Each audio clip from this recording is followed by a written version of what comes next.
Good afternoon বন্ধুরা, welcome back to the channel. কেমন আছো তোমরা সবাই? আশা করছি ভালো আছো।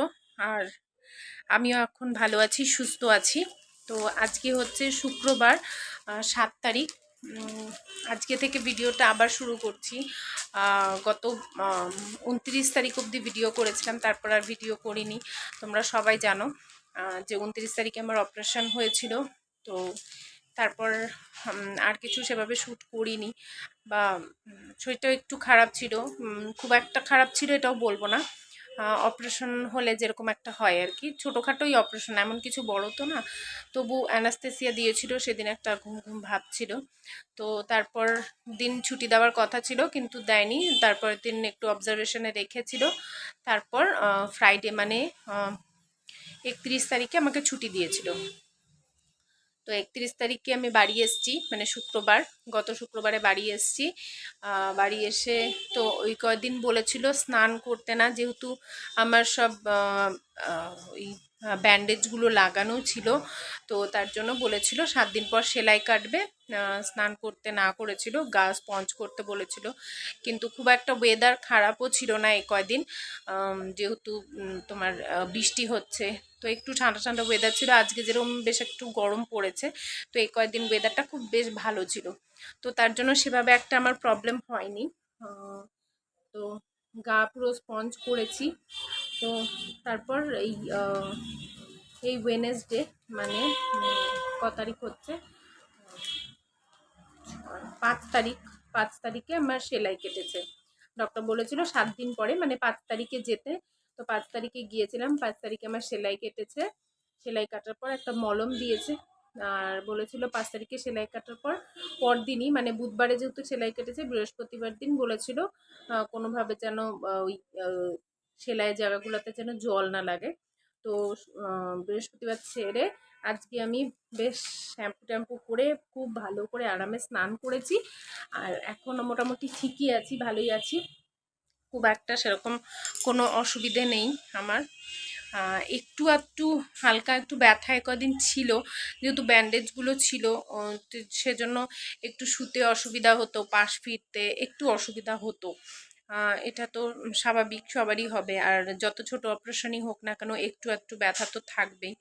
তো সেটা ছিল। ছেলেকে একটু আগলে আগলে মা রেখেছে, আলগা আলগা আমার থেকে, যাতে আমার কোনোভাবে মানে ব্যথা না লাগে বা কিছু। তো এখন মোটামুটি একটু ঠিক আছি, কিন্তু ওই নাভিতে একটা ব্যথা আছে। নাভিতে যেহেতু 3-4টে মতন সেলাই পড়েছে, তো নাভিতে একটা ব্যথা রয়েছে। 4টে মতন ফুটো করেছে, ফুটো করে অপারেশনটা হয়েছে।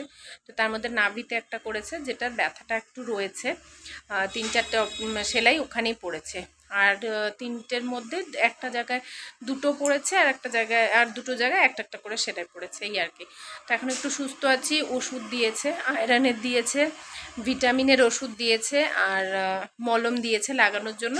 তো আস্তে আস্তে করে ঠিক হয়ে যাবে। তো ডাক্তার বললো এখন সবই খাওয়া দাওয়া করতে পারবে, কোনো রকম কোনো অসুবিধা নেই, সব কিছুই খেতে পারবে, কোনো কিছু আর বাদ বিচার এখন নেই। আর 7 দিন বলেছিল, যেরকম নার্সিংহোম থেকে ছুটি দেওয়ার সময় বলেছিল 7 দিন কোনো রকম তেল ঝাল মশলা, ঘি দুধ মাখন, তারপর ওই মাছ মাংস এসব খেতে না করেছিল। তো এখন বলেছে এখন সব খেতে পারবো, কোনো রকম কোনো বাধা নিষেধ কিছুই নেই। তো তবু আমি একটু হালকা হালকাই খাচ্ছি, কেননা যতই ডক্টর বলুক না কেন, তবু মানে যতই হোক ভেতরে হয়তো কাঁচা থাকতে পারে বা কিছু। মা বলল খুব বেশি রিচ খাস না, হালকা হালকাই একটু খাই, একটু তেল মশলা একটু কম দিয়েই খাচ্ছি। এবং একদম যদি আবার পাতলা খাই তো পরে হচ্ছে গিয়ে সহ্য হবে না পেটে। তো যার করার নয়, মানে খাচ্ছি, কিন্তু খুব একটা যে রিচ খাচ্ছি তা না, একটু হালকার ওপর দিয়েই খাচ্ছি। আর এই হচ্ছে ব্যাপার। আর টক ঠক সবই খেতে বলেছে, কিন্তু এখন কদিন টকটা খাবো না ভেবেছি, কদিন পরেই খাবো। মানে একটু শুকিয়ে যাক, আরও 1 সপ্তাহ হয়েছে, মোটামুটি আরও 1-2 সপ্তাহ যাক তারপর থেকে। আর আজকে মোটামুটি বেশ ভালো গরম পড়েছে, দেখতে পাচ্ছ আমি ঘেমে যাচ্ছি পুরো, একদম ঘেমে একদম ঝুল হয়ে গেলাম। এই হচ্ছে ব্যাপার। আর হচ্ছে যেটা বলেছে আর কি, যে খুব বেশি ভারী জিনিস টানাটানি করতে না, আর খুব বেশি সিঁড়ি দিয়ে আপ ডাউন করতে না, এটাই বলেছে। তো কিছুদিন অন্তত 3 মাস 6 মাস এরকম বলেছে। আর যেহেতু আমার ঘরে ছোট বাচ্চা রয়েছে, তো আমি ডক্টরকে তার জন্য জিজ্ঞেস করেছি। ওর বারবার, যেহেতু আমার ছেলে অনেকটাই ছোট, 2.5 বছর বয়স, ওকে তো অবশ্যই আমাকে কোলে নিতে হবে। তো ও বারবার করে কোলে ওঠার জন্য ছেলেটা আমার খুব ছটফট করছে, বারবার বলছে মা ওষুধ খেয়ে ব্যথা কমে যাবে, তারপর মা আমাকে কোলে নেবে। তো যার কারণে আমি বললাম যে, ডক্টরকে জিজ্ঞেস করলাম, তো ডক্টর বললো বসে কোলে নিও অন্তত কিছুদিন, মানে মাস 2-1 মতন ওকে মানে এভাবে করে কোলে তুলে নিও না, মাস 2-1 পর থেকে নিতে পারবে, তাতে কোনো সমস্যা হবে না, মাস খানেকের মতো বসেই কোলে নাও তুমি। তো এই, আর খুব বেশি ভারী জিনিস বলতে ওই 10 কেজির বেশি জিনিস টানতে না করেছি। 10 কেজির বেশি জিনিস টানাও হয় না। তো এই আর কি, সবজি বাজার গেলেও ওই বাইকের ওপরেই ব্যাগটা রেখে নিয়ে বাজার করা হয়, আর খুব বেশি তো টানা হয় না, ওই 4-5 কেজি এরকমই হয়। তো যাই হোক, এই এখন তো হাজব্যান্ডই বাজার হাট করছে, আমি সেভাবে একটা যাচ্ছি না, সেভাবে কি মানে অপারেশন হওয়া থেকে আমি যাচ্ছি না। তো কদিনও যেতেও পারিনি। আর এখন মোটামুটি মাসখানেক মতন একটুখানি শরীরটাকে রেস্ট দিই তারপর। আর মা রয়েছে আমার কাছে, তোমাদের তো দেখিয়েছিলাম মা এসেছে, তো মা তখন থেকে আছে। দিদিভাই এসেছিল, দিদিভাই ছিল, আমি যেদিন বাড়ি আসি সেদিন দিদিভাই চলে গেছে। তো এই ব্যাপার, মাই রান্নাবান্না কাজকর্ম করছে। আজকে থেকে একটু একটু করে আমি হাত লাগিয়েছি মার সাথে, একটু টুকটাকগুলো করে দেওয়া আর কি, চা করা এইরকম। তো মা রান্নাবান্না করছে, কি রান্না করছে চলো দেখি। আর আশা করছি তোমাদের আজকের ভিডিওটা ভালো লাগবে, তো চলো সঙ্গে থাকো, দেখতে থাকো।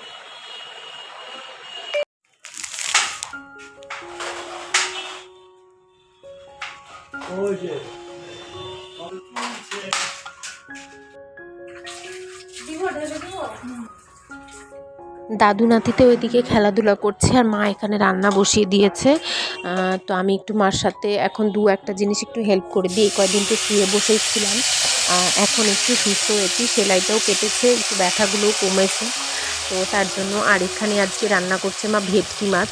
তো গতকাল থেকে আমি মাছ মাংস খাওয়া দাওয়া শুরু করেছি, মাংস না মাছটা খাওয়া শুরু করেছি, আর এই কয়দিন তো খাইনি। তো ভেটকি মাছটা যদি সুস্থ থাকতাম তাহলে তো পাতুরি বানাতাম, যেহেতু সুস্থ নই, মানে পেটের একটু এখনও খেলে সেভাবে সহ্য হবে না, তো পোস্ত দিয়েই বানানো হচ্ছে। পোস্ত খেলে পেটটা একটু ঠান্ডাও থাকবে, সেই কারণে আর কি।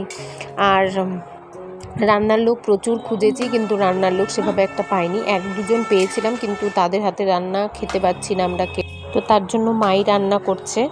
তো আমি এই ভেটকি মাছ দিয়ে ভাত খাবো অবশ্যই, কিন্তু পোস্ত দিয়ে যতই হোক পোস্তটা খাবো না, ভেটকি মাছটা তুলে নেবো। আর এখানে আজকে সব রান্না হয়ে গেছে, এই যে মুসুরির ডাল হয়েছে, এখানে হচ্ছে উচ্ছে ভাজা, আর তার সাথেই রয়েছে চিংড়ি মাছ বাটা, পেঁয়াজ রসুন দিয়ে চিংড়ি মাছটাকে বেটেছে মা, এই যে এটা মা জেঠু খাবে।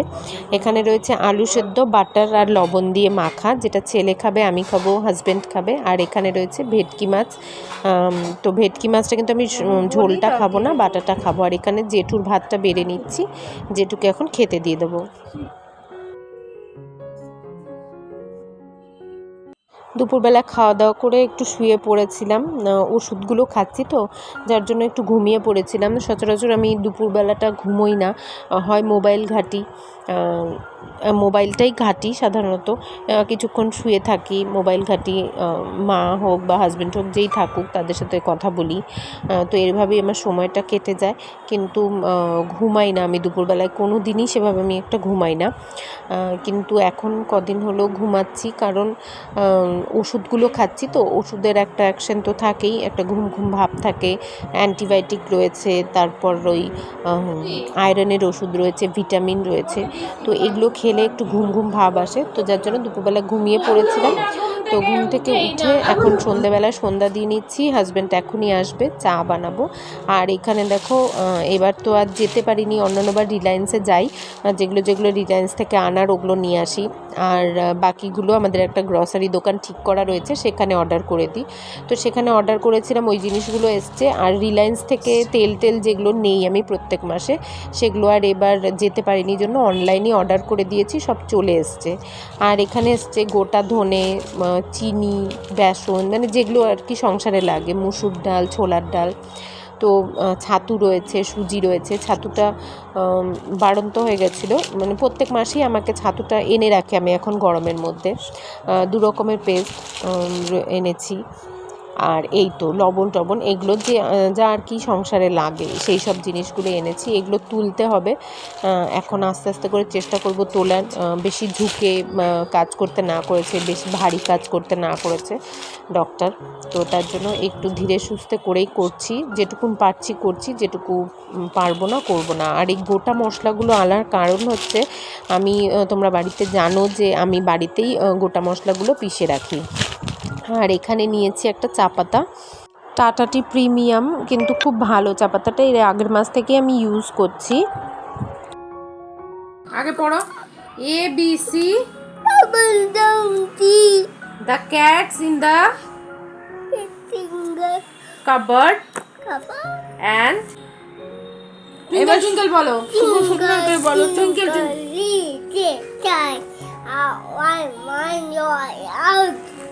One, two, five. হ্যাঁ, up Up. One, two, I. up the One, two, কি I. বলছো? ভালো করে বলো twinkle twinkle. Twinkle, twinkle, little star. One, day. One, two, I. Papa Monday. One, two, I. Like a diamond in the sky. Johnny Johnny বলো তো।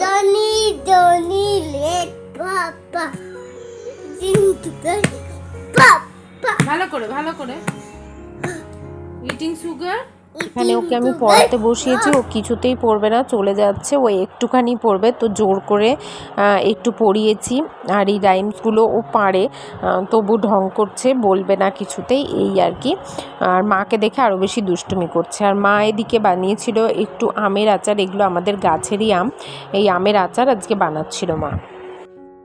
হাওয়া ঝড়ে পড়ে গেছে আমগুলো গাছ থেকে, পাকা আমই ছিল, জেঠু এনে দিয়েছে, তো মা তার জন্য বানিয়ে রাখছে। আর আজকের ভিডিওটা এই অবধিই থাকছে। আশা করছি অনেক দিন পর তোমাদের এই ছোট্ট ভিডিওটা ভালো লেগেছে। আজকের মতন টাটা, সবাই ভালো থেকো, সুস্থ থেকো, নেক্সট ভিডিওতে দেখা হবে।